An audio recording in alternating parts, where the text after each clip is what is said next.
Peace, and blessings. Coming to you live from the gorgeous Prince George's. It's Kareem with another episode of Can We Be Fragrant? And on our last episode, we talked about what does spring smell like in a bottle. And we kind of got some good responses from our audience, but Nigel brought on some fragrances. I guess they were okay. They passed. They met the definition. Jessica did an outstanding job as always, and you don't have to question my fragrances. But tell us what you've been up to, Nigel. I would say this has been a week of hell for me. Not for real. My week started off on Easter with my power being out for like 8 hours. The next day, in Bowie, my car got broken into, busted out my window. Bowie? Yeah, Bowie Town Center. The next day, I dropped a $250 bottle when I was going outside, and it broke. Bottle of liquor or cologne? Cologne, and my garage smells immaculate right now. Okay. I had to go see my father in the hospital on Thursday. Okay. And then I went down to North Carolina yesterday, and I didn't get back here till 6 in the afternoon because of someone decided to have a lapse in the car insurance. So I had to wait 2 hours for USA to transmit it to the North Carolina DMV and to get the registration, then fix the title, and then drive back. So yeah, that was my week. How are you awake right now? Coffee, caffeine? Just, I don't know. I don't have. Other than that, been good. I've been up since 5 o'clock, and espresso has been my friend so far. I don't know when I'm going to crash. It's going to happen. Yeah, that's why I'm hesitant to go down the same path as you over here. But this has been a rough week. Oh, we did go see Sinners. Yes. How was that? Oh, dang. I've seen it twice. Okay. So I'm a person, because they asked me yesterday, we were having a conversation, and it was like, what did you notice different? Like me, I have to watch, I can watch them like 3-4 times. Yeah. And there's a particular part of that movie where I didn't know there was extras in there. And then I started noticing he was in the camera a lot. I'm like, when did you stay in the building when everybody was left out? It was like, there were like 2 extra people in there right before they let the vampires in. Oh, I didn't see it yet. Okay, well, No. okay. Yeah. Okay. But no. He's not giving away anything. You won't notice it until, because there's no emphasis on these characters. That's what I'm saying. And I started looking. I'm like, wait a minute. Are they in multiple scenes? Yes. Oh. And I started noticing them throughout the movie. I was like, now I'm calling back to the things I missed. But you don't ever hear them talk or anything like that. Never. You just see them. They just die. They just did or die. What do they call them? Atmosphere. That's what they are. Yeah. Nigel liked the movie. Again, he went to go see it twice. Me, Really? I'm not impressed. I thought it was very mediocre. It was drawn out. Some of the stuff didn't flow with me. I can understand why some people like it. They said they took a lot of inspirations from Dusk to Dawn. Well, I mean, you would think, you could see some of that kind of stuff. It's its own. Dusk Till Dawn was. It wasn't a vampire movie. It was more of just one of them old, like, you got your Hollywood superstar and you bring them all in there and they're just going to kill and murder and gore and that's it. This had substance to the storyline. What was the substance? Oh Lord! Oh my gosh! Well, I know the synopsis behind the whole thing, so you're not going to ruin it for me. I'm actually debating on watching the movie or not. You might or might not know that. I mean, for religious reasons, yes. Very, so I love my vampire movies, right? I do. I love those type of movies, but I've heard there are hidden messages in it with the songs. So the songs, they say that the songs conjure up some type of demons or have a parallel to a different realm. So that's not a good indicator of how what the analysis was. They were saying how the music can basically an artist. Some artists have the ability to transcend time, and it's almost as if their music can open like a gateway between our world and the demon world. I don't think that's necessarily what they're saying, but the but in opening a gateway, anything can come through. Yeah. So, and that's I really want to see that part. But with you, I would say it's actually it's to me it's very little on the like demon side. Like that's not really like, because they do kind of go into some church episodes and singing hymns and stuff like that. So it's not what what a lot of people are saying. So my spirit didn't tell. Like I could have those moments where the Holy Spirit be like, "Nah, don't go there. Don't watch that. Don't see that." I didn't get this with this. I don't think you would get that with this movie. Yeah, it's not it's not demonic. I would say there's no demonic part of it. Yeah, other than the deaths of some characters at the end. I'm saying other than that, but that's not really a major thing. They're just expected. Do you think there's going to be a sequel? Or this is I don't think so. He didn't specify. I don't think so. I don't even know how it could be. I mean, you could, but it would be far. I would have to see the direction. Like I said before, I want to see. If anything, I would want to see a prequel of the brothers, like the story from like how they talked about their path and stuff. I would have loved to see that, because I didn't even need the vampires in the movie to like that would have gave me substance, because it's very you would want to see that their journey, and that's the big thing that I would love to see. Okay, so let's go from a sinner to not far from it. Don't work from it. Far from it, right? Our special guest today, Rome. Is that how you want to be identified? Okay. And I first came across your content on YouTube. Somehow it ended up being referred to me, and I was looking at it, and one day you were walking through, looks like, I was explaining the story to Nigel, it looked like you were walking through like an apartment complex or condo complex. And I'm like, wait a second, this stuff looks like it's in Maryland. I was like, I'm gonna have to reach out to this guy, see if we can get him on the show. And it just so happens I see you at Tawena's fragrance swap event. And I'm like, this has got to be fate at this point. I'm gonna go over and speak. And we talked, and you had brought a fragrance. You brought several fragrances. I think you were just giving away to people. The last one I actually kind of liked, but I don't remember why I didn't leave with it. Hey, I don't remember. Listen, that I got that fragrance here. Okay. So you guys can smell it. But Okay. I also got something for you. Okay. So before we start, this is the first song brought. So that's for inviting me. I appreciate it. I appreciate it. Yeah, there's a sample of that rich as Carossus and then a few other fragrance samples. Welton, London. Yeah. Narcotic Elixir. Okay. Yeah. I'm a big elixir person, so I'm. Yeah. Black Cliff. Oh, we're familiar with Black Cliff from. They were fragrant. Why can't I say it? Scent Explorer. I'll be messing it up. We don't want you to say that. We have Carossus, Rich, and Croesus. However you want to say it, Croesus or Carossus. Okay, and what's this third one? That is from my geisha. That's foreplay. Okay. So we were looking at a video today, and you were talking about foreplay, and what was so funny, right? You were rocking, you were showing the woman like this, and then you was like, all right, you wear this, the baby's gonna come. So without me hogging it, tell us about yourself.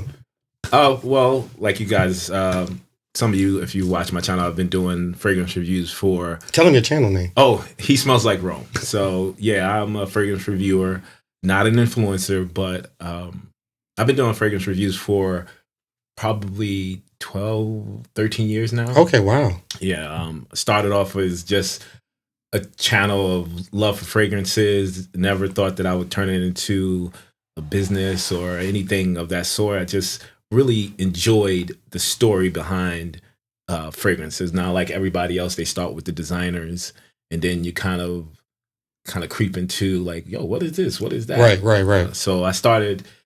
My dad got the oils from like the Muslim stands, and then kind of went into a designer phase for a little bit, and then I walked into Bergdorf, and that was the wrap. I saw Clive Christian, and I saw who else?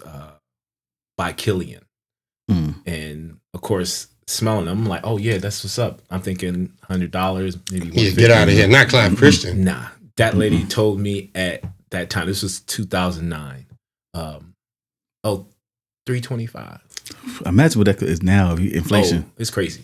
It's everything. Oh, everything's 700 up. Yeah. It's so, of course, I'm like, nah. She sprayed, like, you know how the salespeople are. They're like, oh, let me. And I'm like, oh man. I was like, I'll be back. Walk upstairs, come back. It's still on my hand. About 2 hours, did not die. I was like, here you go. So from there, just kind of, reviewing for fun. And then I was like, I can get some money off this. This would be something I can do where I don't promote the same thing everybody else is promoting. Absolutely. I want to try to give people that standout fragrance. And that's what my channel kind of focuses on. It focuses on Black-owned businesses and niche fragrances that you gotta literally do the research for. Right. So that's it. I mean, if you guys, I tell anybody, y'all looking for some outstanding fragrances that literally 1% of the people in the world know about, come check out my channel. Right. You brought some fragrances to Weena's event that I had never heard of. And in watching some of your videos on YouTube, you mentioning fragrances that I've never heard of as well. And I picked up on that you were doing something different. I like and respect that. I appreciate it. I like niche. I like designer. I like it all. But I think there's always hidden gems out there. There's always stuff that people can get their nose on that will impress them and blow them away. Sometimes you might smell something 5 years from now and your nose is matured and you really can appreciate it. Oh, I couldn't stand oud. Yeah. I mean, oud, look, now he thinks he's the oud king now. And tuberose, you couldn't get me to smell any of that. Right. But that goes with the, olfactory senses saying, abort. What is this? This is horrible. Right. And once your palate gets better, like you guys know, it kind of, you're in that weird category now because now you're the one that's smelling the real versus the synthetic. Like if you never really taste, like a gourmet salmon and you've only got the $4 salmon. Right. There's a difference, right? So that's kind of the realm we're in where I can drive a Honda and I can drive a Mercedes-Benz. They're going to get you to A and B, but that experience it's the experience, right? Is different. So that's why when it comes to niche fragrances, the definition is different than what we kind of like adopted, right? So niche is a very small thing. Like not everybody knows about it. Not everybody is into it, right? It's very small. And it used to be that. Now, what we consider niche fragrances, you can go to Neiman Marcus and Saks to buy it. If it's readily available, I mean, the price tag, that's in your lane. Like if you can afford it, you can get it. But if it's saying, oh no, we don't sell that in America. We have a fragrance we just got that was brought back from Brazil because it was at Sin Explorer and they couldn't sell and they brought it back. And and the Saint Bernardino elixir. Saint Bernardino, yes. Route 66, Viking. Yeah. Okay. Pretty good fragrance. Pretty good fragrance, but you can't buy it in the States. They can't even ship. They can't ship it. They can't do anything. Like you got to know somebody. Yeah. And that's how we ended up getting. Shout out to Dr. D for taking part of her trip to make sure that Nigel got this fragrance because he wanted it. Yeah. He was like love struck when he smelled this fragrance. Okay.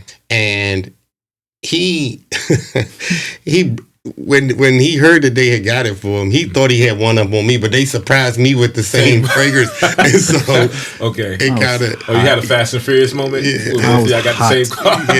Yeah. So I was like, it's not. I know in this state is only if you have it in this state, it had to come back with her to bring. There's 3 people in this state that had that bottle. Okay, it's me, him, and her father. I think. Yeah. Her father. Y'all don't have it here, right? No, we do. I don't want to smell it. No, I'm joking. I'm gonna bring it down, and let you smell it. But back to the maturing. Also, sometimes you can smell stuff that isn't blended perfectly. They're not using the highest quality of that ingredient, and that could be a lot of why you may not be into a note, or you think you aren't into a note at that time. Yeah, synthetics. And don't get me wrong, I don't think synthetics are all bad. Right. I was educated by the creative director for Sospiro, and got humbled. Shout out to Sospiro. Yeah, she had a class where she just was like, okay, I'm gonna give you these strips and you tell me what note it is. And it was probably maybe 40 people at this class, and we smell it. I'm like, oh, the arrogance. Oh, this is sandalwood. This is, tuberose. This is jasmine. Mhm. Nope. She just naming molecules. She naming synthetics. She was like, we make these things to smell like that, Right. because the materials that we can afford to get, we'll get the raw materials. But if you're talking about Bulgarian rose, right? She says to get Bulgarian rose to make, 5 milliliters, you need a football field, Absolutely. right? Of that. And most of the time, these, not plantations, but these rose fields or these areas are bought up for years by a company. So they don't have the resources to get them. So they got to make something that smells like it. So if you're only smelling synthetic version of whatever it is, when someone gives you the real thing, your body's going to reject it, or you're going to be like, I don't know. Sometimes it's the reverse, right? It's like, oh, that smells fantastic. Is that Turkish rose for real? Mhm. Well, yeah, this is the real version. Well, it's not as strong. And I learned that there too. They was like, oh, we amp up. They have to. So you get that wow factor. And I'm like, man, this is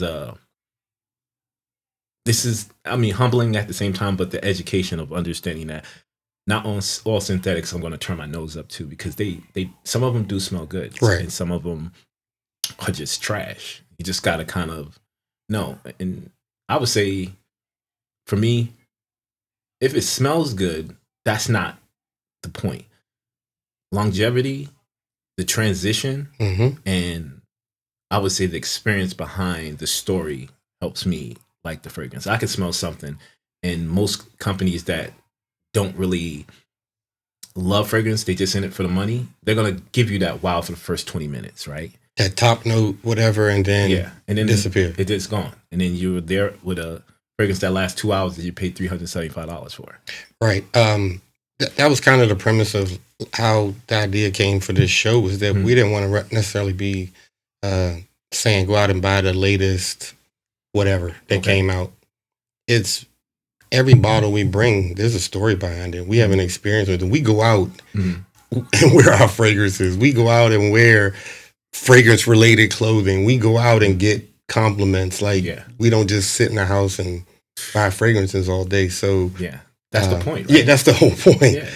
I have no I'm not gonna lie. Sometimes that irritates me, where like my dad is a very big influence on me when it came to fragrances. And he told me, he was like, if you smell good, match it with what you look like.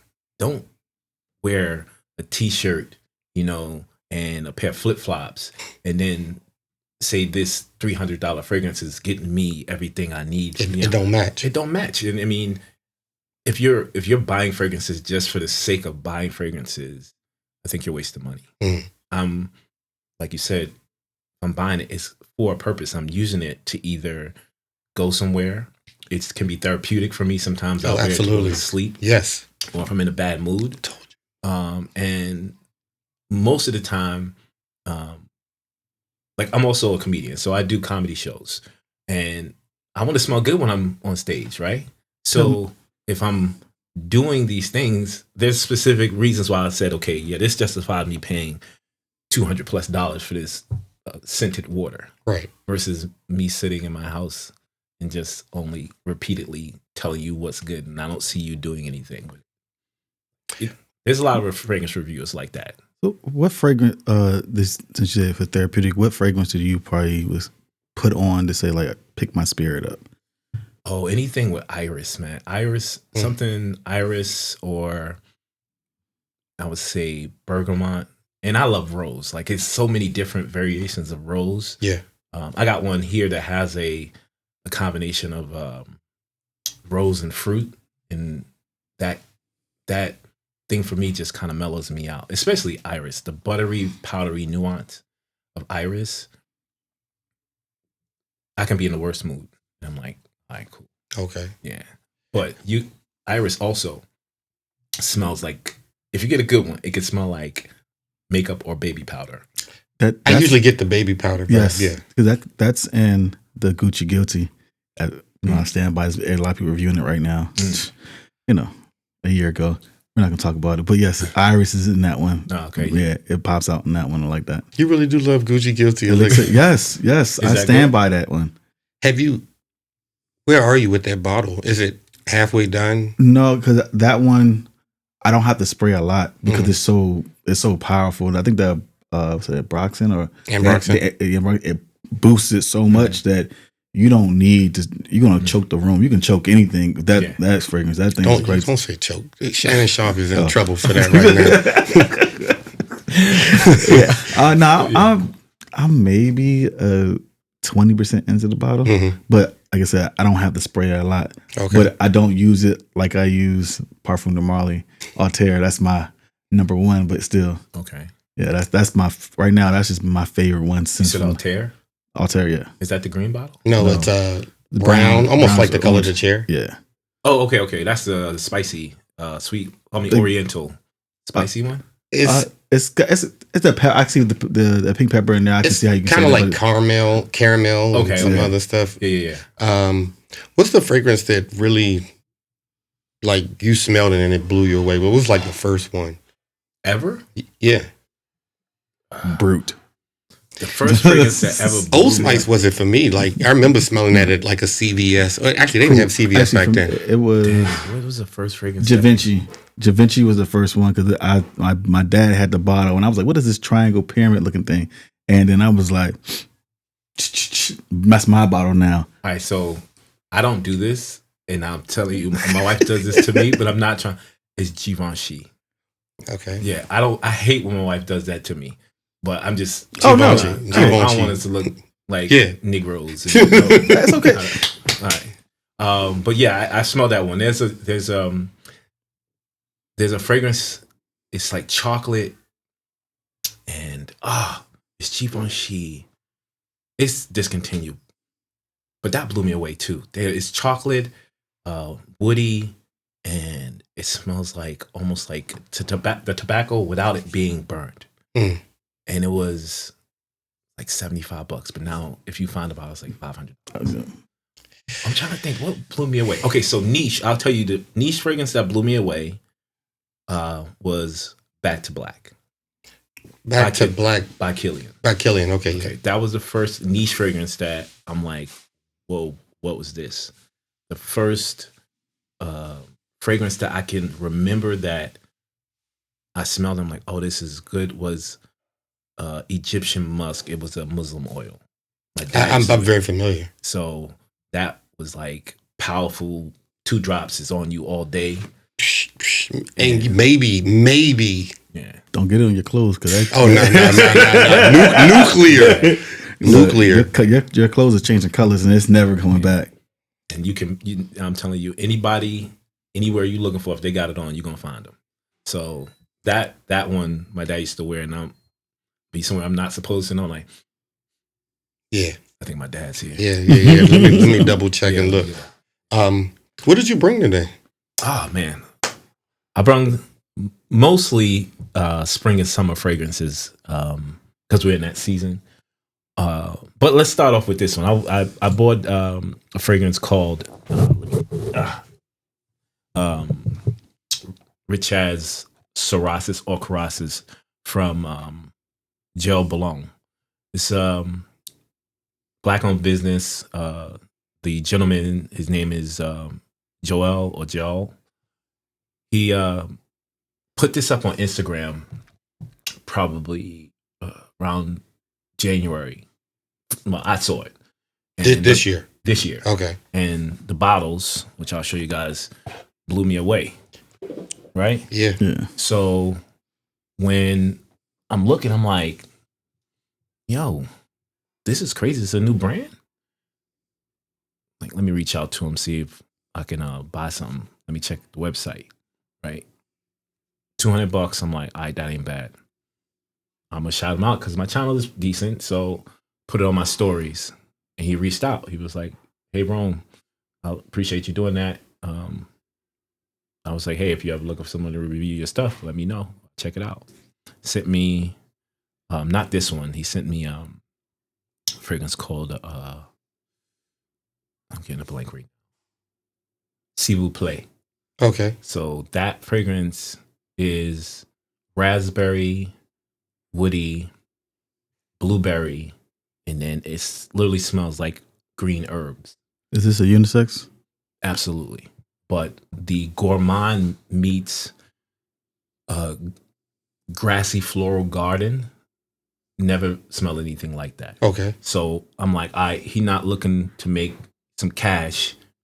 He got some really good stuff. And then introduced me to his perfumer, which is a young lady from the UK.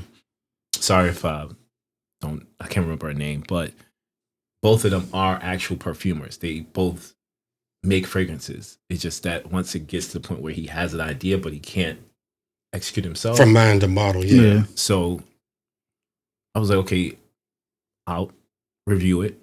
Once I reviewed it, did really well. And then we just kind of partnered up. I'm like, I'm going to show that Black people, we got some bangers too. Right, you know? right. And this bottle one, I've never seen a top like that. I mean, you guys can check it out. Never seen a top like that. The classic bottle almost reminds me of those Chanel bottles. That's the first thing I noticed on the video about that bottle. Because I don't know if it's this one you were reviewing on there or it was another other one you have, but that's the first thing I noticed. I've never seen a top like that. I was like, this is interesting. Yeah. I will say this, that after seeing a couple of your videos and the bottles that you have, absolutely. You have some very nice looking bottles. Like it without knowing you for that long, presentation matters. Absolutely. Okay. If you put in the money into telling me I am spending over $150 for something, it's a showpiece for me, right? My personal showpiece. I don't have it displayed where everybody can see it, but the first thing that attracts someone past the smell, because I can't smell the bottle, right? Of course, I want to see it and say it smells good. Now that can be executed in both ways, right? You can have something timeless and look simplistic and still look really good, right? And then you can have one that's bedazzled and look horrible, right? I think there's a balance, and for me, the classic timeless bottle with nothing crazy on it, but the top on this one is stunning to me. So this guy is just like, he killing it. And he's we did a live, he did a live, he invited me to it. And this is the first time we ever kind of had a one-on-one conversation besides text or email.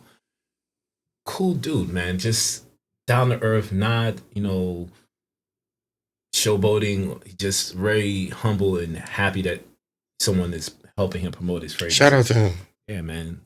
Joel, man, keep doing your thing, brother.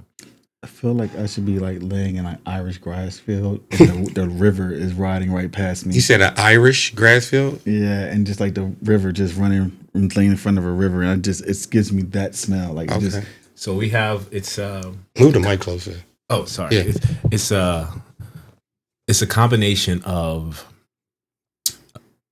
cashmere wood, raspberry, and some aromatic notes. So there is a freshness, an airiness, aromatic feel, and then that cashmere wood is a combination of clean and woody.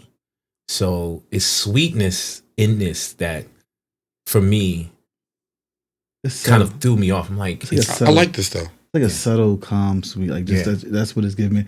It's not overpowering, but no, it's not. It's just, it's not even. I wouldn't say crisp. It's more of. It's just. Let me see the bottle. Thanks. And I could tell you. Go ahead. I'm sorry. My train just got lost. I lose it. It'll come back. Go ahead. This smells 85% like this on the strip, but I urge you to spray it on your hand and watch your reaction. Me have a good time. You ain't gotta tempt me. We were at the swap, and a young lady, I can't remember her name. This smells different than it does there. Yeah, and this is, to me, a signature scent. It is something that I can wear and I won't get tired of it. And I like the contrast between airy, woody, clean and this undertone of almost a, how do I say, it's a sweetness, but it's not like sugary. It's deeper on my skin. Like it's a heavier scent on my mom. And you said there's green notes in this. No. This one doesn't have. That's S'il vous plaît. This one has. I don't want to. Let me check real quick. I don't want to see the wrong notes. But cashmere, raspberry. There's no leather in this. What is it? There's no leather in this. I don't think so. No. While you're looking at it, I'm curious. Are all the tops the same, or is like it's like a darker stone for different bottles? Oh, no, all the stones are different. None of the stones are the same. They all are cut from the same like sleeve, but they come out different. So you'll never get the same stone. But it's the same material. Yes, same material. Yeah. He's actually going to start coming out with. He's going to start coming out with colored stones with his next collection. So they'll have some, maybe I think gold kind of painted stones, or some of those stones that have that kind of reflection coming through. When you cut them, you'll see those little crystals inside of the stone. So yeah, this one here, we have bergamot in the opening, black pepper in the opening, saffron in the mid. We got orris. That's that airy powderiness.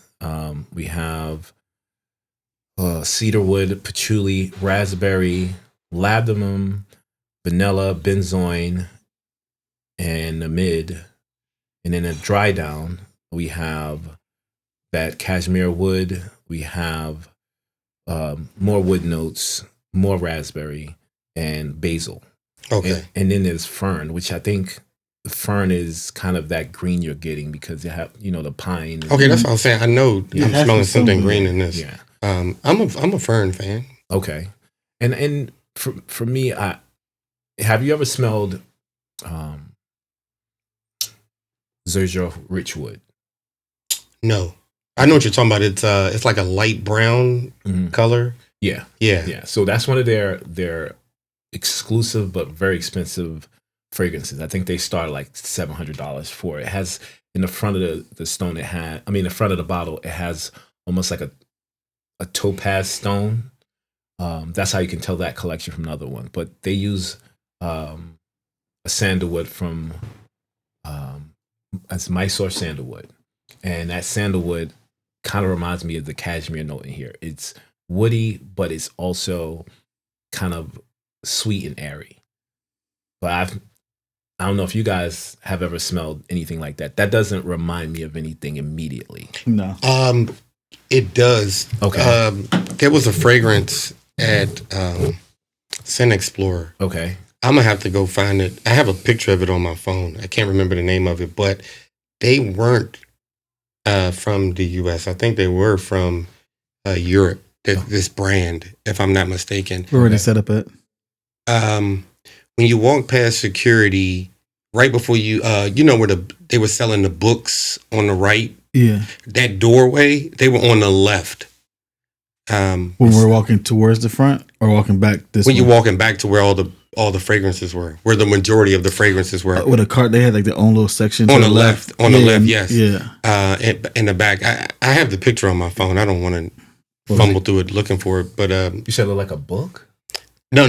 They had they were selling a book, like a calendar or something. Yeah. Okay. Over there. But this fragrance, now I'm gonna have to put it in the notes for people to see. But this kind of reminds me of that. And when I had mentioned the fragrance, the woman there that was letting me smell it was so nice, so friendly, and she was like, "If you ever buy something or whatever, tag us, let us know." You know what? Since I brought it up, you all talk. I'm gonna get this picture. Y'all go ahead and talk. Okay. What else you bring? Okay, so I'm gonna save the best for last. But I told y'all I'm a big fan of presentation, right? So Bodicea de Victorious is the brand that I'm probably most known for in the fragrance community. It's a fragrance house from the UK. It was started back in 2008. A gentleman by the name of Michael Bodie, he started the brand. He sold the brand I think around 2010 or 11 to another gentleman named David Crisp. And David Crisp kind of took the brand and reimagined it in a different way, where Michael kind of wanted it to be more focused on Queen Boadicea, which is a revolutionary from that era that fought against the Romans, because they wanted kind of to take over the UK and Europe, and her, I guess, army kind of defeated them and didn't have them take over that part of the world. And the shield that's on here is representative of the shield that she used or wore when she was in battle. So that's a new version of their travel sprays, right? So, and that's one of the newest fragrances called Defender. The brand is 100% UK based, and they make, in my opinion, some of the most extraordinary fragrances. Very expensive. Very expensive, yes. Yeah. There's one particular one. Is when I went. Was it 1907? It was 1907, 1908. Yeah, 1907. Yeah. Like $500. I think it was $7. Oh wow, really? Wow. So back real quick, the fragrance that I'm talking about is by AYOND. Okay. Ayond, and it was called Metamorph. Let me see the bottle. Oh, okay. So the crazy looking tops that was in the corner. Yeah. Okay. I know what you're talking about. You know who else likes this? She came on before. Who? Amy. She was talking about that. This is like her favorite brand right here. Okay. Yeah, a lot of people she like stands, it. She stands by this. She says, but this is like for her checks. I was like, all right. But this is where it comes in now, right? So the rebranding of the company happened about a year and a half ago. Not a year and a half, about a year ago. So a lot of their 10 mil fragrances, right, were not available in the entire line. Now that 100 mil bottle is $600. This 10 mil bottle is $40. So for those who want to experience the fragrance, right, you have an opportunity to collect, a bunch of $700,000 fragrances for $60, $40, $50. I like this a lot. Yeah. I really enjoy this sweeter. one. This is a very sweeter end though. Yeah. It has that cognac. It has honey. It has some fruit notes in there, and the dry down I think is like tonka bean. But it's that, for me, that first date fragrance. It's that fragrance that you set the tone when you wear this, bro. I can't. I want to get a 100 ml bottle, but I can't justify. I still got that. So yeah. I appreciate them doing this. Yeah. For the mere fact that, I can go spend the money for this, but I might not wear it that often. So I can deal with having this $40 bottle. And if I want to get it again, okay, cool. But I'm not running. I don't feel like I'm running through this though. No. It smells amazing, but I'm not running through this. And it's potent. So you're not, you don't need to have 10 sprays. Yeah, I don't need to have a major spray routine with this. You don't. Yeah. And then the bottle itself, if someone sees that on your counter, they're immediately, what's that? What is that? So I really, really like that. They changed the mindset of how they did their travel sprays, because it was like, okay, when you going to get Blue Sapphire? When you going to get, the other fragrances? Valiant. Yeah. That's $1,200. Yeah, their sample set was like $220, I think. So for 4 of their Sapphire and that's not even one bottle. Yeah. I saw the sample set for $125. Oh, look, let me know. Look, I feel bad because I should have bought the bottle I bought. It was like $220 from my Parfum de Marley. And he found it on Facebook Market for like $150 or something like that. But the original price for the 200 was 100 ml or whatever.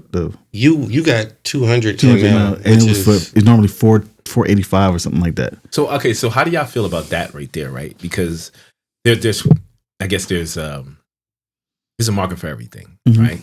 And getting discounts are amazing. That's fantastic. I think there's I shop for. I don't mind spending money because at some point, like we go to see our friend Grace all the time at Neiman Marcus. Shout out. Okay.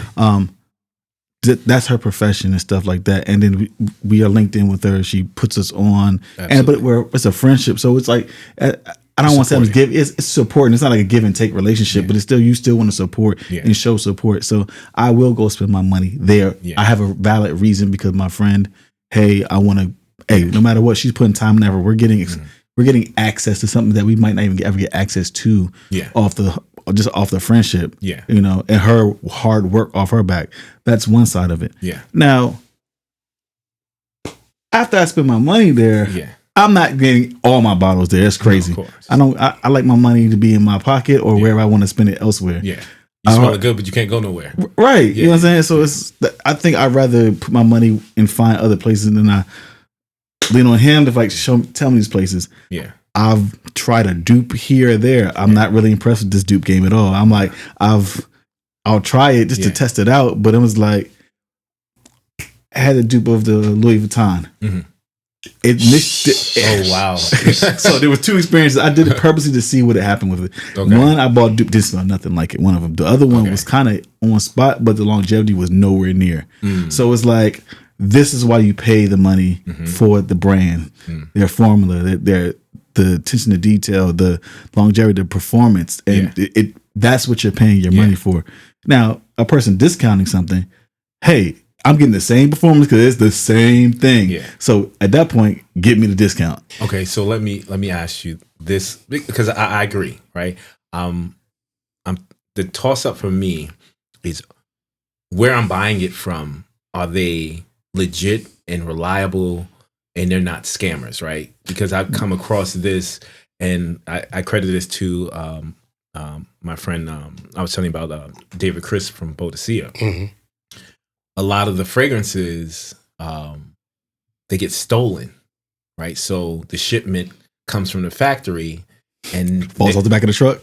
So it's literally a whole organization of cats like robbing these companies. Like somebody, they'll get a friend and say, "Hey, go apply to the shipping company."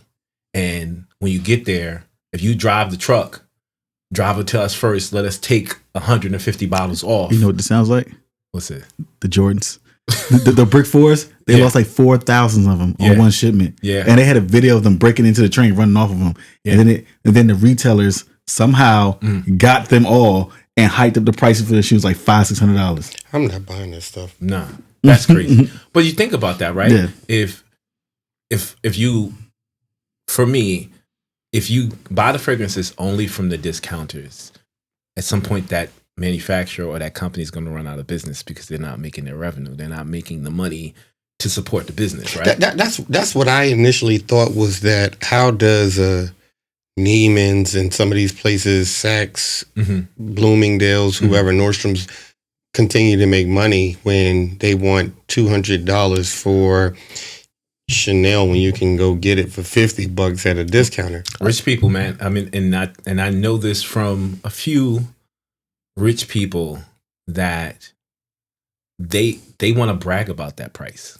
Yeah, but the cost of making it and what they're selling it for is astronomically different. Well, that's with anything. Yeah, but I'm saying so that money's already spent, right? So the store already has to buy the bottle at a bulk order. Yeah. So the company's already getting their money. Yeah. So that money's already recognized. Now the store is trying to make their money, or that price hikes up after the purchases, the large purchasing. No, but my point is, how is it that they not the how they sustain? Yeah, not Parfum de Marly, right? They got their money, but I'm talking about how does like the department store stay in business? Because they bought a fragrance for, let's say, $100 and want to sell it for $200. If you can get it from a discounter for $50, they'll offload it. What they'll probably do is take that bundle that's not selling. They'll offload it to one of those discounted boutique stores. Yeah. So they're getting their money back in some form. They might not get the $200 markup price. Yeah. They're getting the 150% markdown price of it, but they're getting something off of it no matter what. But then you go back to what's this. Think about this part. When that company or that retail space discounts it or they put a sale up, right? They know that fragrance has an expired date, right? And this is something I try to educate people on too. Right. you don't know that if you don't store that fragrance in the right place, in the right temperature, it's going to change the molecules of that fragrance. I learned the hard way. Horrible, right? So that's a big thing for me. I was partnered up with a fragrance boutique. Well, not a boutique. It was a discounted boutique that I was like, hey, they're local. Let me tell people that they got niche fragrances here. And talk to them. They had Mancera, Montal, Xerjoff, who else? Amouage. It's like 10 different brands. And I'm like, why is this not in the front, bro? Like, put this in the front of the store so people know that y'all got them. I said, I'll help you out. I'll do some reviews here. I'll come to the store, shoot some stuff. Like, all right, cool. So I didn't want to just do it and take fragrances. That's not, like, let me buy some first. So I bought 3 fragrances from them, reviewed them, shouted out and linked them. Then we talked. I said, all right, now we can do business. Every month I'm gonna promote a fragrance. Let's start off with the Manceras and some of the Xerjoffs, and then we'll go from there. So all right, cool. And going back to the Lord was literally telling me, contact the company. I was like, what? They're not legit. I'm like, come on. And I'm just fighting. And I'm like, nah, this is some money. I can get some money with this. And that struggle between my selfish desire to make money versus doing what God told me to do, literally called up Montal, the Paris headquarters. I'm like, hey, is all the retailers listed on your website? It was like, yes, every company that we work with is listed there. If they're not listed on our website, then you're buying either fragrance that is expired or stolen from somewhere else. And it said, you'll know if you paid our fragrance of $170, $190. If you're paying $90 for it or $80 for it, that's most likely one of our expired fragrances. And I was like, oh, okay. Dang. I can't work with them because I don't want to work with someone that's stealing. And it was like, can you give us the name and the numbers? I was like, nah, I can't do that. You can't go from not stealing to snitching. But I was that conviction. Let's find out you the ops for the fragrance game. Nah, that's the thing. Like that's the street, right? The street side of me is still there, right? Right. And I talked to him. I was like, hey, you guys, are y'all legit? And you could hear what do you mean? That's probably why they went in the back. Yeah, I mean I'm not thinking. I'm just see gold, and I'm like, this is good $200-$300 in my pocket, easy. Every month if I just rock with them. And once again, that mindset of focusing on getting what I want versus listening to, I'm about to give you a place to go to get some horrible fragrances, and then you call back and be like, "Yo, bro," and your respect is tarnished at that point. Exactly. So did you do a comparison to one of the ones you got from there to the actual bottle? Yes. Now, Amouage is what I got from that. I got an Interlude Man, and I was lucky. I'll say I was blessed enough to grab one of the fragrances just before they changed the bottle packaging, because I got the older packaging with still the magnetic top, but the one that looked like this sitting inside of like a little throne. It's like you pull the top up from the bottom and you hold it, and you could sit your fragrances inside. I don't remember. I don't have the box anymore. So the boxes now, they come apart like that, or they come like kind of like a case like that. I think you're a man of my heart, right? You know what I'm saying? Do you keep most of your boxes? All of them. Shout out.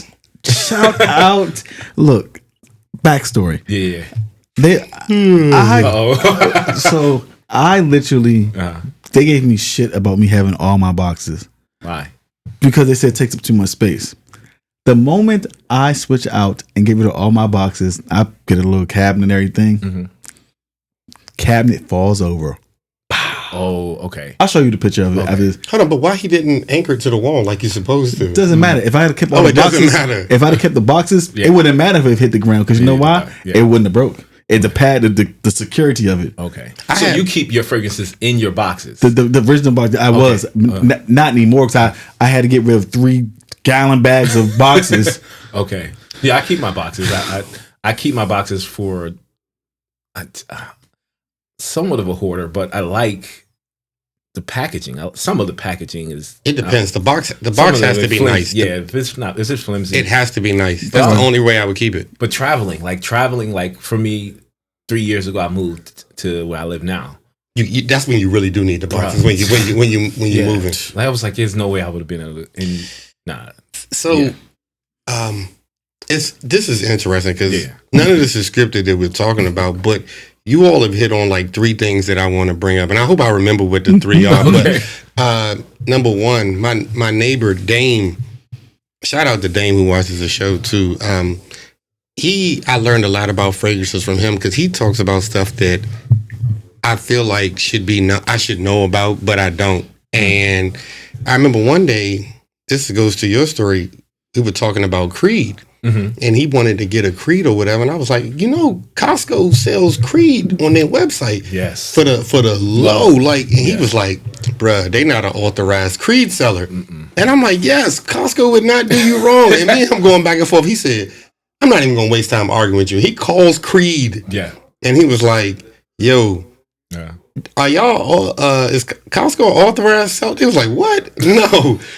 And then we ended up looking at the fine print, and it comes from a third-party seller. Mm-hmm.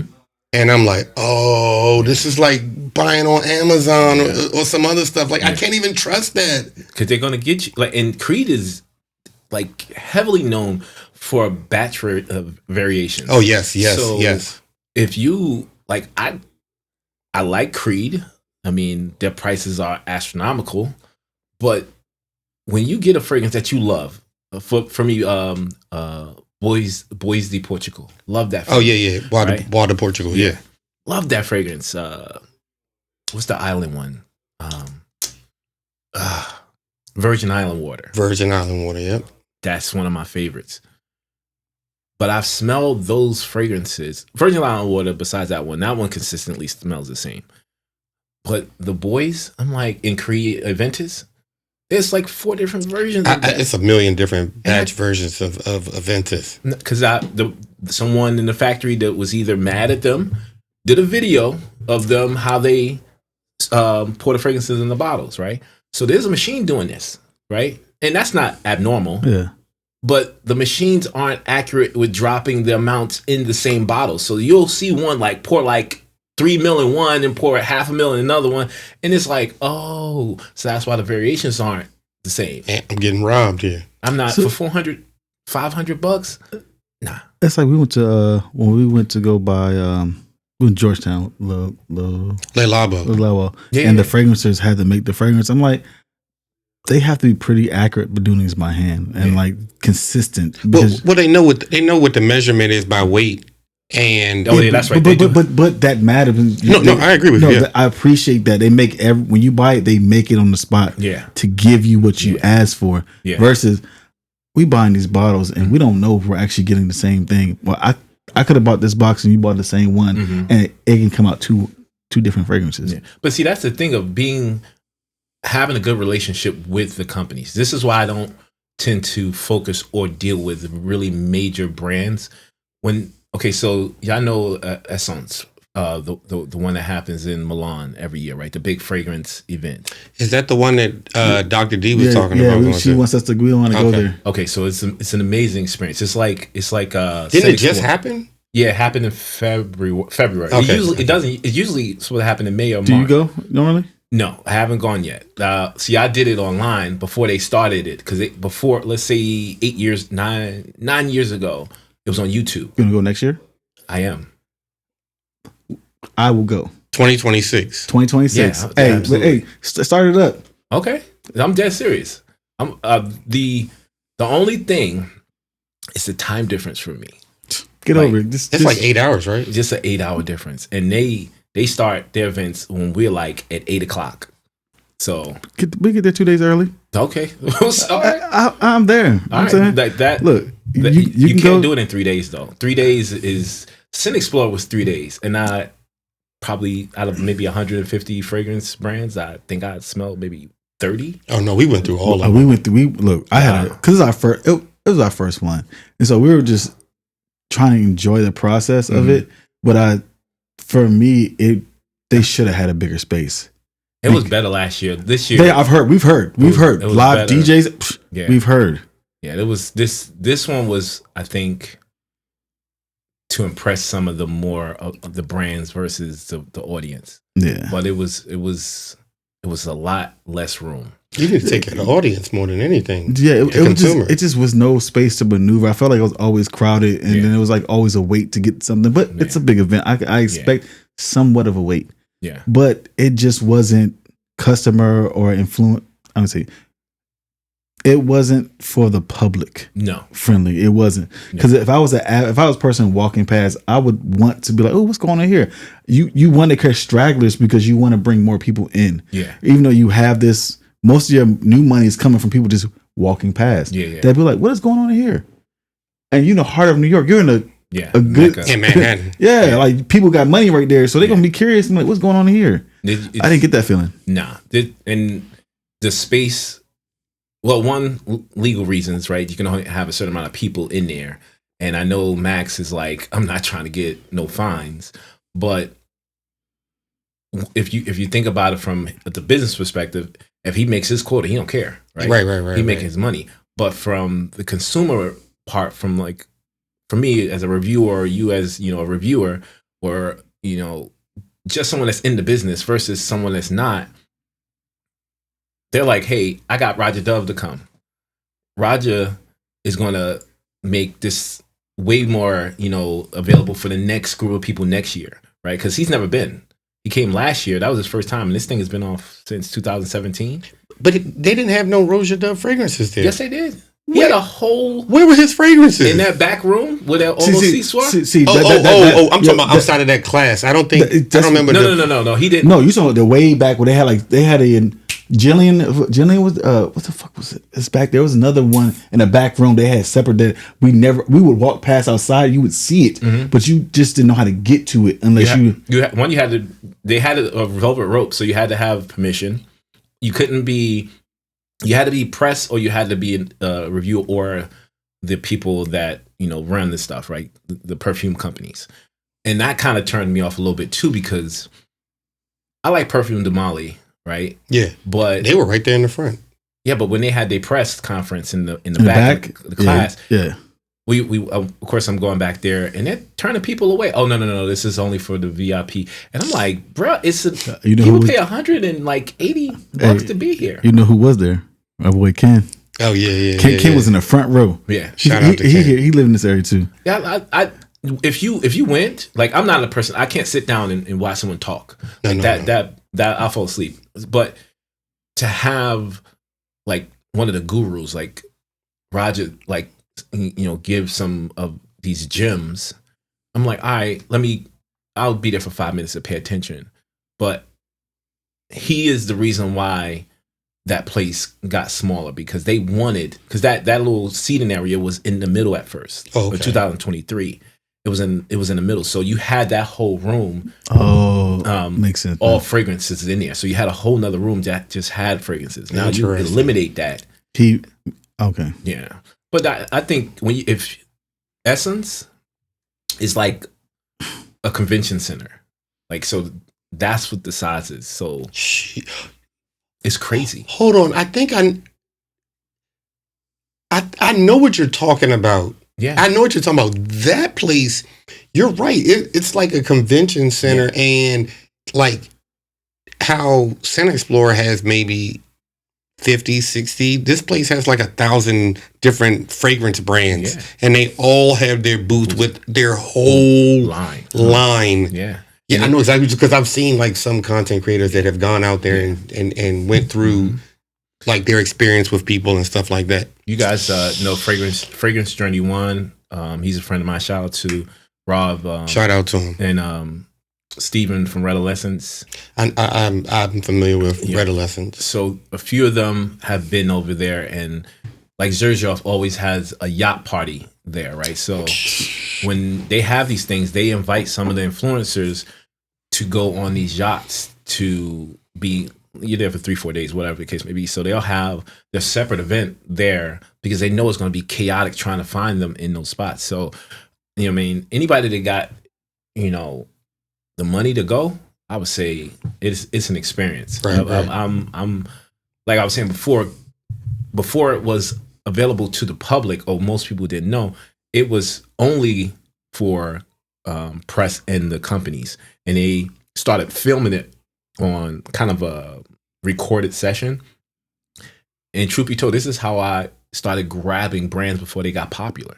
Like I was like, oh, that's a dope brand. Let me reach out to them. Let me contact them. This is back before Instagram and all that was there. And I tell you, 10 brands that I legit brung them to the US because no one knew who they were. And Juliet Maud, Evanescence, Mayo Fucini, Bodicea, these brands that were just starting up 10 years ago, they had no influence and nobody was picking them up in the US. Now you go to any actual fragrance boutique and they have 3 to maybe every single one of them in the boutiques, but you can't find them in even markets. And that was my kind of way of having a little edge off of, most of the influencers. But now everybody knows about Scent Explorer. So it's just like, you go there, you're going to come back with 10 bottles. Easy. Not spending a dime. I'm not spending. You just have to have room in your luggage, because getting them back over here without them being, seized. Yeah. That's the only thing. But I know at least 10 of my friends that I'm like, yo, pick me up this bottle. You over there, grab this for me. Yeah. And I've gotten fragrances from them coming. Like there's a friend called Graham and Pot. I contacted them. Oh, we can't ship to the US. I got a friend that's going over there. Can you give them a bottle for me? Sure. See, that's what I'm talking about. Sorry, you got one more. Yeah. No, hold on. Let me jump in, because I know we had an order here, but I wanted to say, like, you were talking about a $700 fragrance, and you were talking about how we buy stuff from people when we support people that have different things going on. So I remember this fragrance here that I brought. Okay. Oh, that's jeez. Well, he just, you know what? Now I remember what the third. So this is part 2, the story behind this fragrance. But then number 3 is why I kept this box, because I don't believe in keeping my fragrance boxes. Okay. That box is this big. This bottle is gonna be about this big. I promise you. I promise you. Have a seat. Have a seat. So I had ordered this 4 or 5 months ago. They didn't have it. No, let me rewind. We went to a store. I'm not going to say what store it is. We went to a store, and Nigel was with me, and we were smelling different fragrances. And I ended up smelling this right here. And I was like, this smells incredible. Okay. And they said, you can have this fragrance, and if you buy it today, it comes with a $150 gift card for free. So I'm like, this is sweet. Okay. I'm buying a $300 fragrance, and I'm getting a $150 gift card. Yeah. It's got to be like meant for me to buy this. Okay. So I said, hold on, wait. How much is this fragrance? It was like, it's only $600. And I said, no. I know where this is going. So I ended up finding this online for under $200. Wow. Okay. So they can keep their $150 gift card. But the story behind this is that I had bought this 4 or 5 months ago.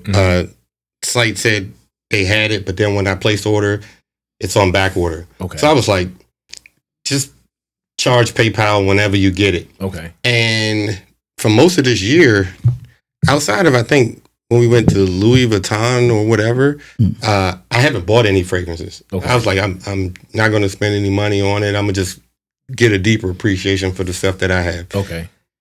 This box ended up just coming in the mail one day. And I'm like, I forgot I had ordered this. Okay. Here we go. So you didn't know what it was? Didn't know what it was at first. Oh, okay. And when I opened it, I was like, I did order this. Oh, okay. It's better than I remember. But I'm gonna go ahead and just let me see this. Let you see this. So for the audience, this is a Guman, Gumin by Tiziana Terenzi. Oh, is this the one you were talking about too? I hope it's. I know, but you don't have this. I know I don't have this. You don't have this. Oh. I don't have this. I know I don't. You don't have this. So I'm gonna just go ahead and sit this box here. And you wonder why it's this big, right? Let me just. When you open that up, you see that presentation right there? The glow and the Do you light? see that presentation right nice. there? Okay. Do you see that presentation right there? Put some respect on his name. Yeah. Terenzi is nice. Hey, look. That is a nice presentation. I'll give This I won't throw away. You better not. This I won't throw away. Let me just go ahead and break this fragrance out for you. But I say that box is gonna be this big. And the fragrance. This big. Obviously. But in this fragrance we have, I can tell you real quick. We have mandarin, orange, pineapple, bergamot, ozonic notes, amber, violet, jasmine, rose, musk, sandalwood, birch, and agarwood. Okay. And we got agarwood. Yes, I remember looking at this fragrance and I'm like, this is perfect for this season and summer, like you were saying with the fragrances that you had bought. But also, while I was going to go look up the notes, and it's crazy because I could just look in here, but I sometimes challenge myself to go on Fragrantica instead of messing with Parfumo. And I don't know why I listen to Fragrantica, but this got like a 3.7 rating on there. And I'm like, it's just no way. Like, now I know how you all feel about my movie ratings, because it's sort of like something that people know is good and First of all, that is the opposite of what you think. Every movie that's ever come out or talk about, I don't like. No, that's subjective though, right? He'll like a Sunwood Festival movie. It's the best thing since sliced bread. I'm like, are you an avid movie watcher? I'm very immature with my movies. Okay. My movies are very focused on action, comedy, or like Bruce Leroy, Barry Gordy. You already know. Hey, like Coming to America. Look at that favorite spray. movie. So go ahead. Oh, that was a good one. Go ahead. But I love my wife is probably in that same realm with you in movies. Go ahead. Uh-oh. Go ahead, Nigel. Let me smell. Let me smell.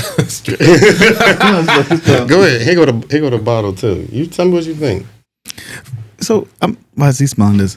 But the crazy thing is, I'm not a big fan of them. Okay. The brand. I just they got a lot of good stuff, man. I don't know. I haven't found something I was in love with. Do you smell it like taking up over the room right now? It's cool. It's good. Okay. This is good. It's cool. There's a peppery sweetness. What is the? I don't get the orange. Is it mandarin or was it orange? Oh, I get that. You definitely get the citrus in it, but there's mandarin, orange, pineapple, bergamot, ozonic notes, amber, violet, jasmine, rose, musk, sandalwood, birch. Okay, so the birch wood. I don't get the mandarin. I don't, because a lot of my fragrances I love mandarin and spray your hand. But I think it's more of the combination of the three fruits. It's more because mandarin can smell like the fruit or the peel. Yes. You know what? You did say that, and look, call back to all your. It does smell like the peel. Got it. You know what? I can take that. I can take. Please, school Junior. Thank you. I will stand on that. Like, hey, a year and a half in compared to seasonal vets, cool. But don't worry about Junior. Yeah, will be the senior at some point. But I definitely, this is definitely a vacation fragrance. This is something I'm bringing. I feel like this is the rim of the old fashioned, like. Yeah. I know what you're saying. I know what you're referring to. I like this. This is nice. Once I saw the price, I was like, $600, bro. That's 75 mil, 100 mil. The case, it got to be the case.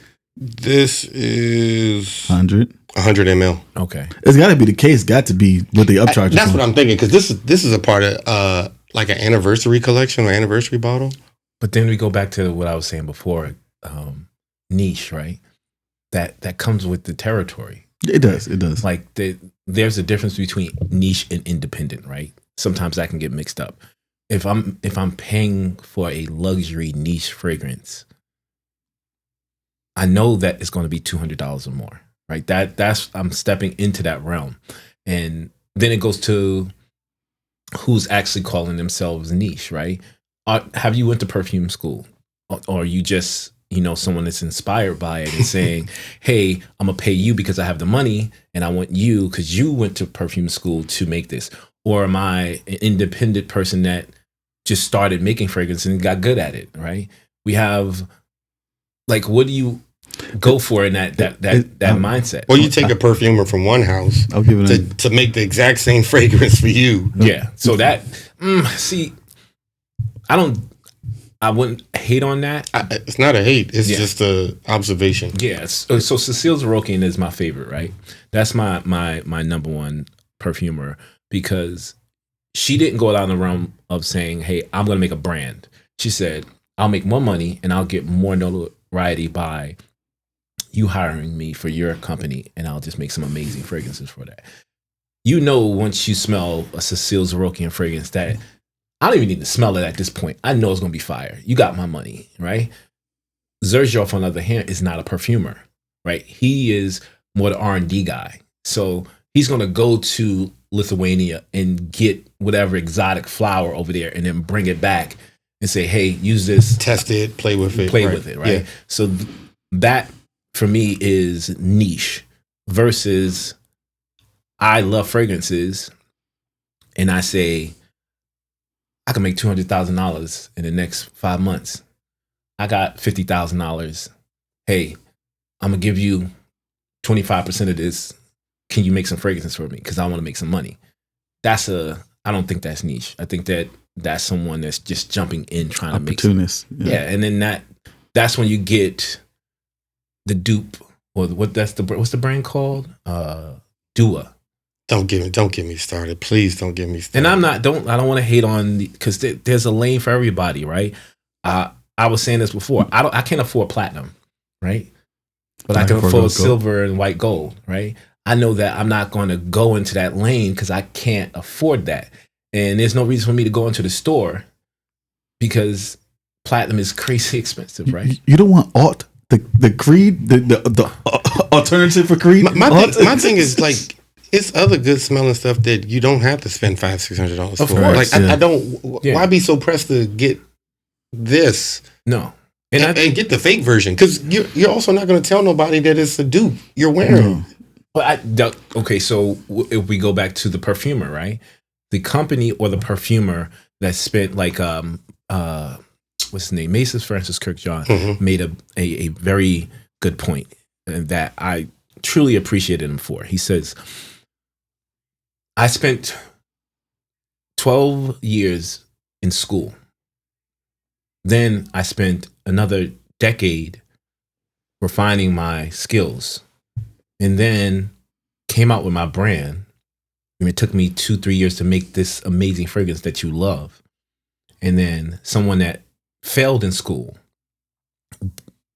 hated doing the process, but can get the cheapest material to make it smell like mine for the first 2 hours. You're going to go buy that because it costs $50 versus mine's costing $275. Right, because you're paying for the work that they put in, the years that they've invested, all of that. Yeah, and that's, for me, that's why I love this thing, because it's not only scented water, because at the end of the day, that's what it is. It's the story, it's the journey, it's the appreciation of the individual, especially if the individual is pleasant. Like, that person is I met some horrible people in this that you would be like, wow, don't meet your hero.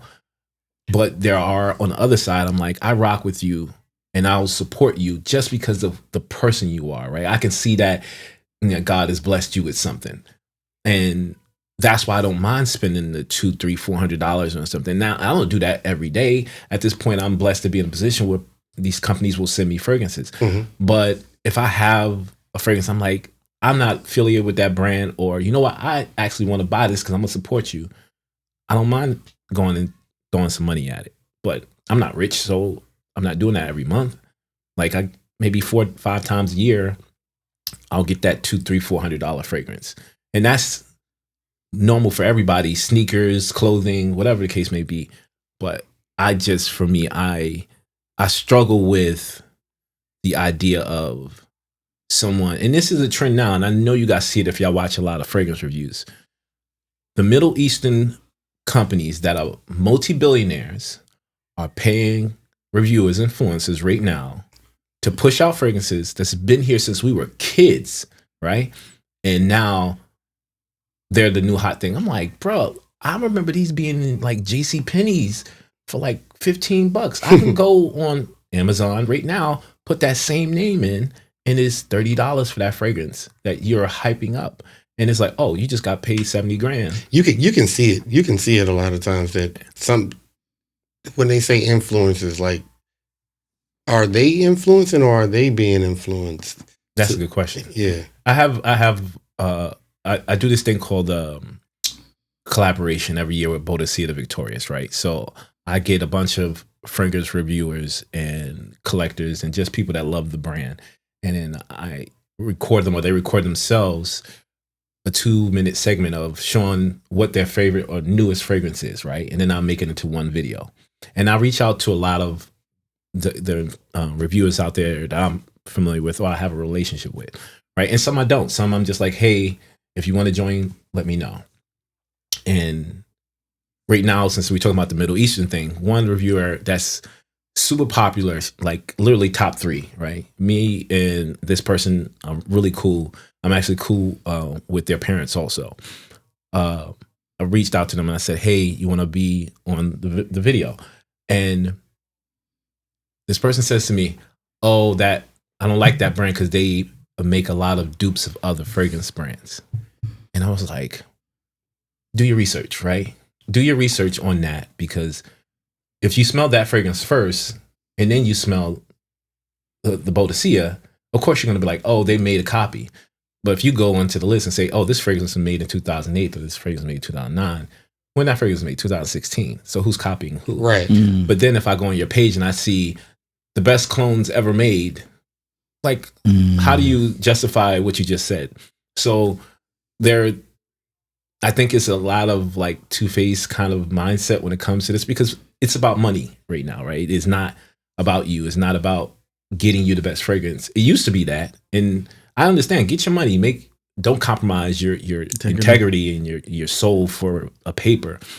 But there is a vast majority of us right now that if someone said, hey, I'll give you $25,000 to talk about these 4 fragrances, most people wouldn't even hesitate to do that. But then there's a level of, and I'm proud to say myself, you're not going to get me to do that, especially if it's trash. Something I don't believe. So was a question. So if they say, hey, review this, like, would it go along with like, hey, I could give my unapologetic, honest review, no matter good or bad or indifference. You can pay me this money, but I'm not watering myself down. Oh yeah. If they allow that, you would take the 25. Okay? That's different. Yeah, that's different. But see, that's the thing. They're not going to do that. They will. They send you a contract, or they tell you, this is. You can say it in your own words, but we want you to talk about it like this. It has to have these points in it. And then there's other fragrance companies that I've had good relationships with, because they send me fragrances and they say what you want. We want you to tell us first, so maybe we can fix the fragrance before you put it out in the public. Right? I can deal with that. That is something I would appreciate a company doing that. Yeah, because it's like you care about your product and you care how it's perceived to the public, right? And I feel like you probably have that relation at that point, and they've gained your trust and you've gained their trust to say he's going to be honest, or whoever the review is going to be honest. It's not going to push bullshit down our throat, because they probably already did some research and know this shit is trash. Yeah. They want to see what it's going to be reviewed by you. Yeah. If you're going to give them trash, that can probably sever your relationship. They're like, he's not being honest. Oh, I've right now. Okay. Before, I'll say I had at least a dozen brands that I worked with consistently, right? And some I understand, once they got popular, they didn't need me anymore, right? So they're at that point where they're like, okay, we're doing fine. We don't need to send you fragrances. We don't need to pay you. And thank you for your service. And okay, cool.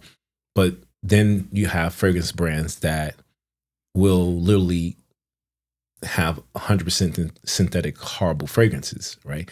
And I'm the type of person, hey, listen, I smelled it. It's not my cup of tea.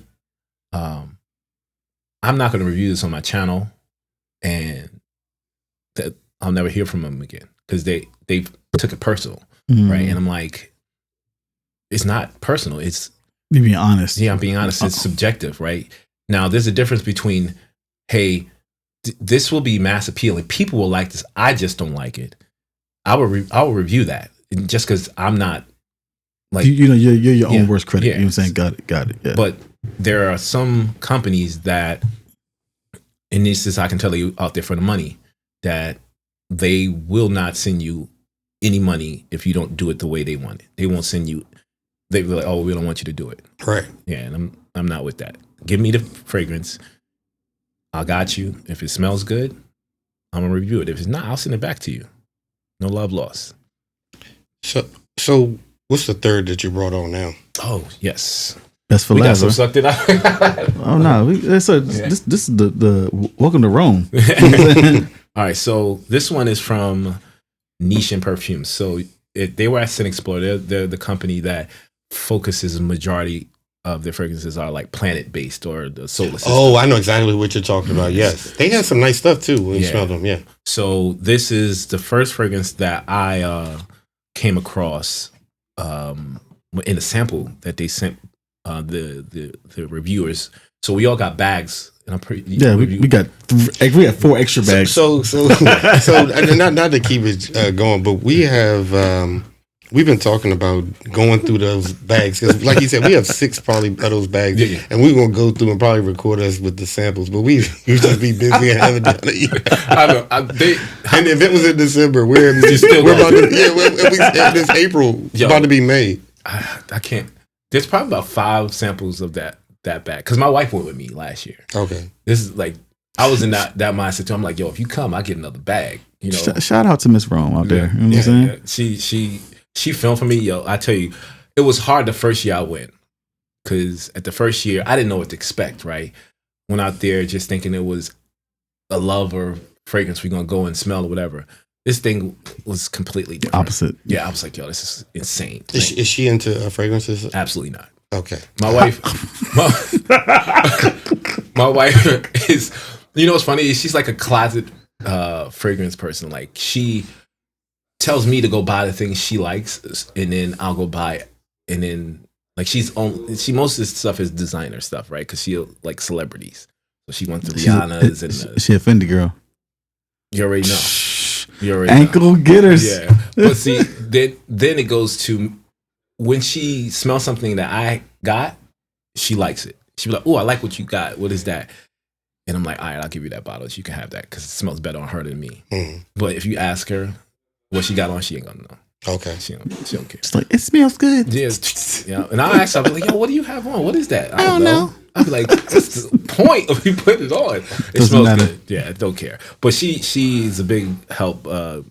Most of the editing that goes to my channel for like the first 6-7 years, that was her. And then she just was like, "Boy, you need to learn how to do this yourself." She was like, "I'm tired. I can't." I was because you had some clean cutaways. I was like, yeah, if you see that's some of your stuff. Yeah, that's a lot of her.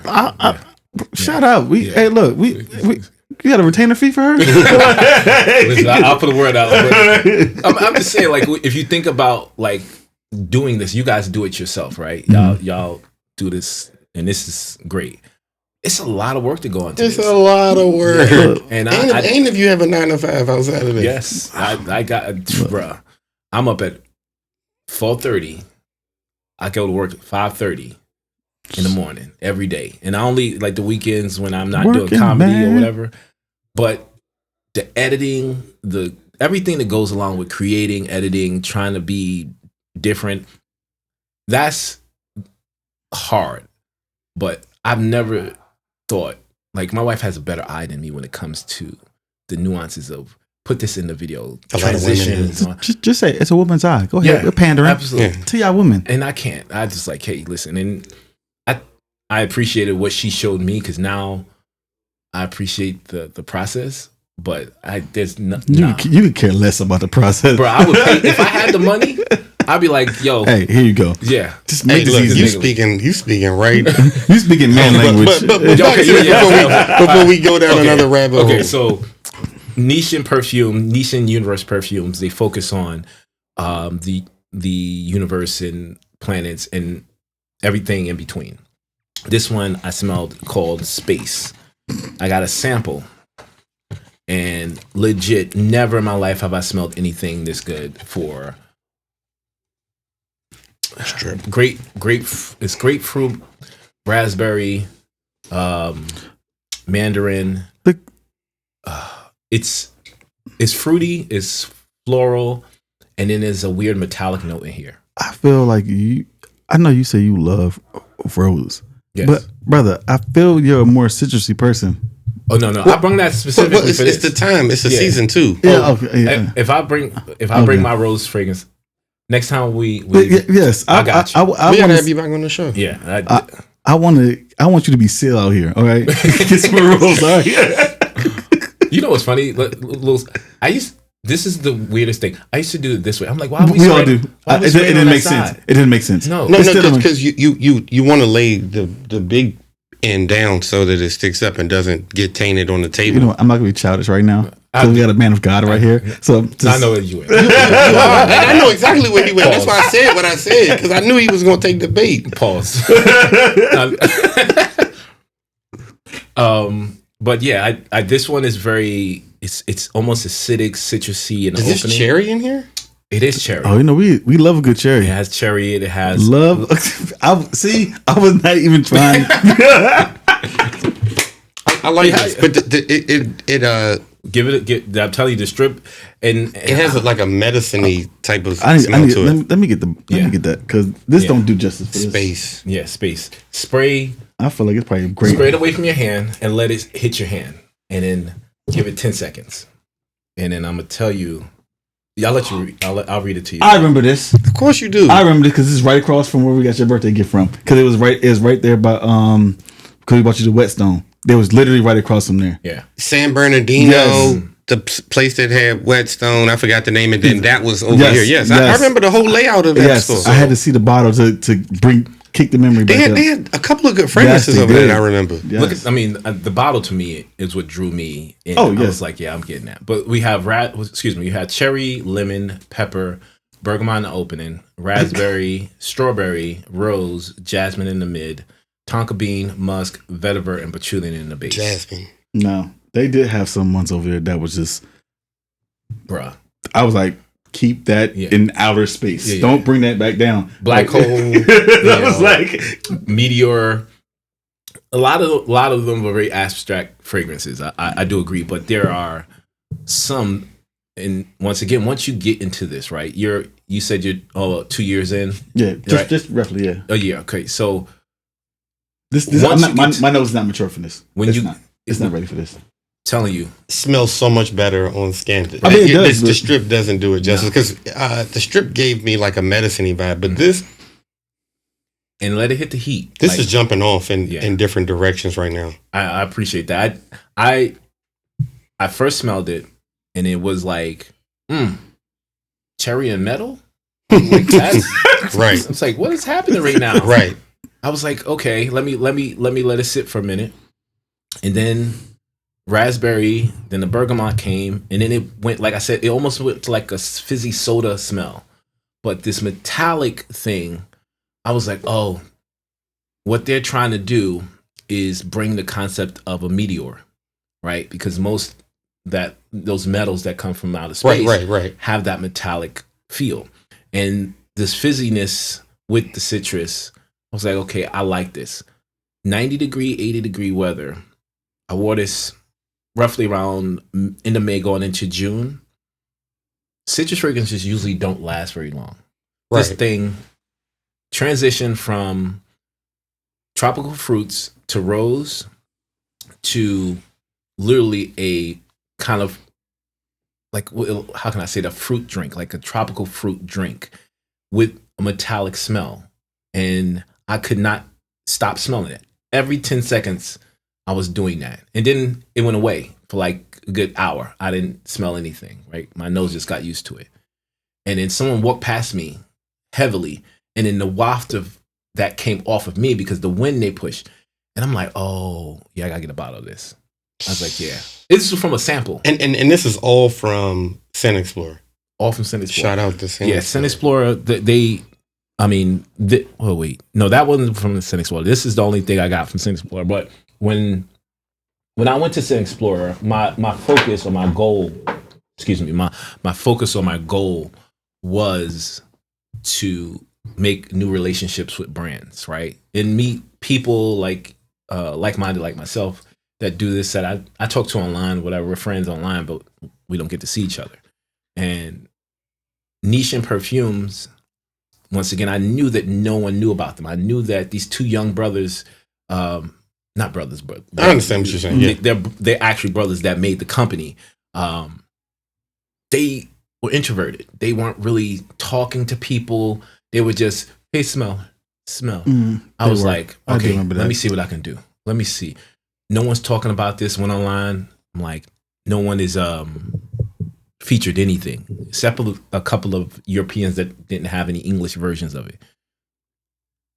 Once I put this out, I said, I am telling you guys, pick this fragrance up or get a sample. I come back, fast forward to 2024. These dudes, hey. I'm like, oh, they know who I am. My wife was like, yeah, they know you. Yeah. This fragrance is now their bestseller. Look at you. I'm like, no, see, I don't want to take credit to say I did that. They made the fragrance. No, right? Absolutely. What they did with that, I know my strength. When no one is talking about it, that piques interest, especially fragrance lovers. You're like, oh, I can get something that nobody else is wearing, nobody else is talking about, right? And what better feeling is it that you walk inside a spot and somebody like, yo, what's that you got on? What yo, I like, especially if it's a female. The rose is coming out now. I love that. I wish I'd have brought. If I'd have brought Venus, I was thinking about, but I'm talking about Venus too much. I was like, I'm talking about this too much, and it's gonna be. I'm gonna get some type of. Oh, that was not as good as everybody think it is, and I don't want that. That's the thing for me, and I want to go to you on your fragrance, but like we were talking about movies. They say I hate on everything. I don't. but when I do bring out a movie and say that it's good, I know that the same, for lack of a better word, hate that they say I give, they just waiting to just fire it back. It could actually be even a good movie, and they're just gonna be like, it's not that we. No, it is. It is because you are a hater. No, it's not that we hate the movies that he likes. Are they eclectic? No. Yeah, I mean, there's some movies that I can generally watch. I'm like, I like a good story. Okay. As long as something has a good story, a good plot, I can sit and watch it. Okay. Now, if it's some awful-landish crap that I just can't get with, I'm just like, this was ass. So what about what's the guy? The one that got in trouble last year. He played Kane in Marvel. What's his name? Oh, Jonathan Majors. His new bodybuilder movie. That wouldn't be. It looks like a movie I wouldn't check out, but okay. I think I would watch it just to see at this point. I'm going to watch it. Okay.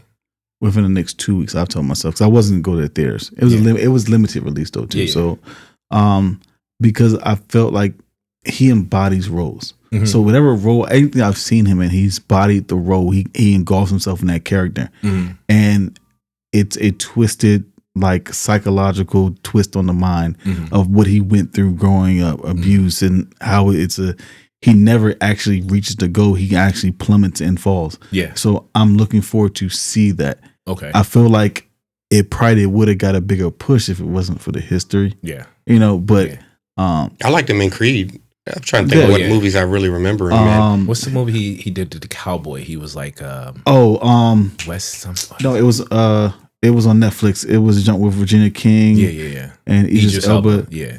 Oh, you're talking about Harder They Come? Yeah. Harder They Fall? Yeah. That was good. Yeah. Like that movie was not good. You didn't like that? No, that movie was terrible. Exactly. That movie was terrible. Or when he played the back pilot. Yes. Fantastic. That's movie. when he was like. He was going up. Like fantastic. Yeah. Okay. It just. That's You really didn't like that movie? Thank you. You see, I'm gonna have to send you my reviews and you can and you can be like trash. But see, like I said before, I like that movies that make me think kind of put me in a bad mood at the end because it's always like I'm always telling the story of like, oh, I know how this was going to end, and then it's not. And you be like, yeah, I'm like, oh, this is well, not what I thought. when it's not done correctly, because they're leading you down a path, right? And it's like, we want you to think this just so that we can hit you with this surprise that you would have never known at all. Yeah, like Quiet Place, right? Have you guys seen that? I like the first one. The second one fell down. Third was terrible. So that's my thing, right? The Quiet Place made no sense to me in the realm of, okay, so the aliens came down, basically eradicated the entire planet. For what? Like, are they your food source? Are you destroying all the humans and every life so you can take over the planet to bring your race here? Like, there was nothing that was substance. It was nothing of like just murder, right? And I'm like, and they're not smart enough. Like, how did they get here on a ship? They can't control a ship, anything. But see, that's the thing. Like, I'm thinking that, like, okay, so there must be another ship outside. Like, those are the cleanup dogs, right? They coming down from a ship, like Predator sent them down. There's not there, and then it just. Like, so you're saying they're sensitive to sound, and with all our technology, we can't just blast the world with a bunch of sound? This is what I'm saying. And we outnumber them. Like, one shot from a tank, a fighter jet, swim. Nothing. Like, so, this is, I'm like, that type of, the first one. I think you more along with my line you know thinking than his. You know what? We need to do some Can We Be Movies or Can We Be Critics? I mean, like, let's go to my fragrance. Yeah, let's go to your fragrance. So, what we have. He think he's saving the best for last. But. I mean, I said I was gonna go second, but somehow steamroll took the main host. Which no, it's all right. I feel like sometimes your presentation so far was looking nice. I started off with that. You know what I'm saying? Because I said there's certain boxes that I didn't toss. Like, this is not one of them. You just no. You know, this is Urjoff. Cute story. It is Urjoff. You know, and you know, I wore purple for a reason today. Is that one of the new releases? It's one of them. Okay. I mean, it released towards the end of last year, but it launched more. It sells a little quicker. Okay. You know, shout out to Grace. You know, I got to give shout out to Grace because I had to go to Grace to get this. I could have went elsewhere, but I went to Grace. Zerjoff's is in Neiman Marcus now? Word. I didn't know that. As soon as you walk in that door, on the left hand side. So he went back on his word. It's been there. It's been there at least in the last 2 years. It's been there for me. Wow. Okay, that makes sense. I don't really go to a lot of the boutiques. I mean, the Neiman Marcus is that much. So, but no, that he said maybe like 3 years ago. Sergio, he said, "I'm a boutique fragrance guy. Like, so I want to support the boutiques." And to somebody threw him a check. Hey, do you think? Keep it great. I have no problem with them. So this is what does purple tell you in like? I think of like Barney, McDonald's, Grimace, royalty. Yeah. Okay. I wore purple. You know, had the Purple Rain. You know, Purple Rain. You know, Prince. Shout out to my uncle. Okay. Don't make me post this video of you singing Prince. Oh Lord, it's horrible. At Misha house. Go ahead. Oh God damn. Yeah, go ahead. You petty as hell. Go ahead. So Zerjoff has a fragrance called Louis the 15th. 1722. Okay. And I was like, it sounds right up my alley. Just by, it's got to be prestige. I was like, okay, sounds okay. Then I started looking at the notes. I was like, I'm intrigued. Had champagne, had a plum in there. Had, let me before y'all smell, let me read y'all these notes off that I just started to fall in love with. Okay. You know, champagne and plum already got me. Listen, because you know I love citrus. Who put you on the plum? Not you. Grapefruit. So it has grapefruit, plum, saffron. Mid notes is hazelnut, rose, coffee, lavender, cocoa. And base notes is sandalwood, white musk, cashmere, incense, and leather. I knew because when he started talking about I like rose, I was like, got him, because you're gonna smell it in here. If it got coffee in there, I'm interested. I was going to ask you, what do you feel about coffee fragrances? Him with this coffee. I love coffee fragrances. So when it's in Explorer, there was one that it was called Coffee Oud. Did you smell it? By Dara Cara? Yeah, I bought it. Bro, they sold out. I don't believe that.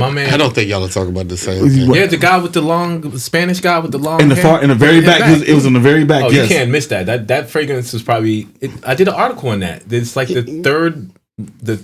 No, it was my second fragrance. Yeah, it smells like a. It smells like a pot. It smells like a pot. Shout out. That was left on the coffee burner for too long. It was a coffee one, was a coconut one, and there was a chocolate one.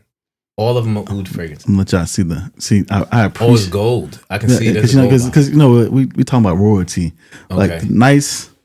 Yeah. I didn't let y'all see this. You want to look at the camera normally. I'm just letting y'all see this. Okay. Gotta unveil it. Oh, it's gold at the bottom. Oh, that's good. That's good. It's just a plastic label. Go ahead.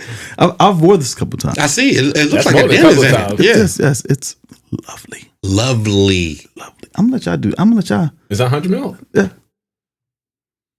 I'm gonna let y'all get a little whiff of this thing right here. Oh yeah, this is nice. This makes me feel. Let me smell this. But it's also. How much is this? Because I don't want to spray too. I don't. You good? You good?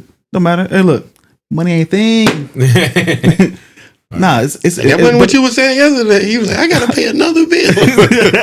No, this also aligns with a spring. It's also a spring vibe. That's why I brought this one today, because it also aligns with the spring. Ooh. Oh. My man, come through. No, you don't. I had to bring a hitter. Okay. Full of heavy hitter. You know what I'm saying? Just saying, Is it leather in this? Yes. I'm getting whiffs of over here. Okay. I'm definitely getting coffee leather rose. Is that solid? That's a solid. That's funny. Oh, that's nice. This is.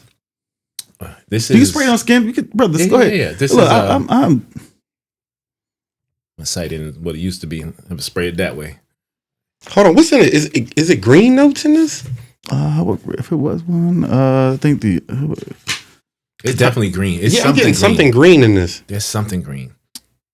You're probably getting it's not really green. I would just might say the moss? It's a white musk. Okay, but I think you're getting more of the instant at the back end of it. I'm getting that coffee and that leather, and I'll read them all over again. The top notes is champagne, grapefruit, plum, and saffron. Mid notes is hazelnut, rose, coffee, hazelnut, lavender, cocoa, and the base notes is sandalwood, white musk, cashmere, incense, and leather. Bro, this is all over the place. The champagne, I'm picking up. I gotta give you respect. This is nice. This is something that I would wear. I would not envision this being something that you would wear. You've been studying. You've been studying. I told you I've been sometimes you gotta sit with it. You just gotta let things live. I've learned to let things live. Yeah. And then enjoy it. I'm interested in seeing. I'm gonna let my wife smell this because this is. Oh, this smell even different off the strip. Yeah. Like, because I don't smell any of the chocolate. The paper or coffee on this, it but neutralizes. Here? But it. I like this. So, what made you get this? I didn't want to do a blind buy, but it was more of like I need to expand my range. So I was looking because there's no really sweetness in this. So I needed to find something that I was like I'm comfortable with. Yeah. And I wanted to explore different notes. And I was like, I smelled it. I was like, I don't know how long this is going to perform for me, but I liked it off the initial scent. Let me go ahead and just buy it. There is nothing green.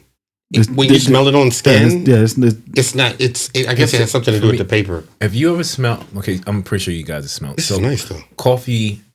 If you heated coffee beans up without them being grinded, like I'm getting wafts of that, but I'm also getting like a new leather, like it's new, and then I don't know what it's a freshness in this, but it's being smothered by that. Imagine having a coffee bean and someone like sliced a piece of like citrus and put it under it. That's what that smells like to me. I'm getting a lot of cocoa, the champagne. You a chocolate coffee person anyway. I'm wondering what my wife would like at this. She's, that's nice though. I'm thinking girls will like turn heads on this one. They won't. They will. You know what? I've gotten the elevator. I've gotten the elevator with this, and there was conversation going. Walked in, silence. They had to stop it and use that energy to breathe. I know when I walked up that elevator, he smelled good. Probably. In my mind, that's how it played out. I could be totally off. Yeah. It could be like he stank, but in my mind, that's how it played. Nah, you fine. You fine with that. This one, that's a head turner for me. Like I appreciate that. I didn't smell yours. You mind if I smell yours? Which one? Yeah, this. Yeah, Tuberose. Yeah, go ahead. Yeah. Damn. You can spray yourself. That's my. I thought this was a wood bottle. This is metal. Would this be so?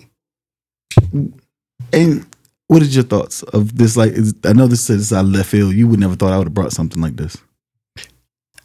Smelling it on skin, yes, I would think this is you. On the strip, no, I didn't, because I got like a lot of green and some other stuff, and that doesn't.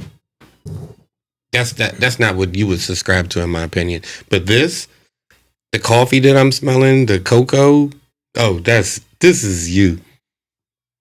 But this is nice, though. But it's not sweet. That's the difference. Like, I thought when I heard coffee, cocoa, I'm thinking like, I think maybe the champagne might neutralize the sweetness, because it's not really, champagne's not sweet. So I wouldn't go off the very sweet smell. Even the plum is not ultra sweet. It's got it's not a heavy plum scent either, So it's not like overtaking like a gourmand fragrance. It's not even that. It just embodies these notes, and it's just, I'm gonna give you just something nice, subtle, but feel grand and royale in my mind. I like that. I don't have a lot of Xerjoffs. I wanted to explore their range. I've smelled a lot, but I just never pulled the trigger. I have 2 or 3 of their fragrances. Mm-hmm. But they have Alexander number 2 still is. You said what? Alexander. Oh yeah. I have the Oriental version of that. Yeah. Alexander Oriental. I wanted to, but they're a little too similar for me. The Oriental has more of a rose with the oud, but I will get it. I'd rather get the 100 ml bottle than the 50 ml, because the 50 ml is still like $370. I'm like, oh no, it wasn't that for me. But we can talk after this. Okay, let me. So that we don't go on any longer, we almost hit 2 hours. You got any final words, Nigel? It has been a pleasure. Great guy, great guest. I appreciate the energy.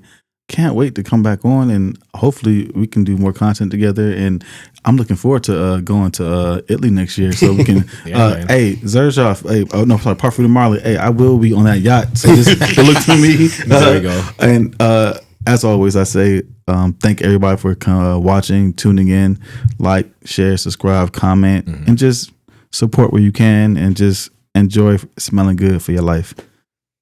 Appreciate that. Final words.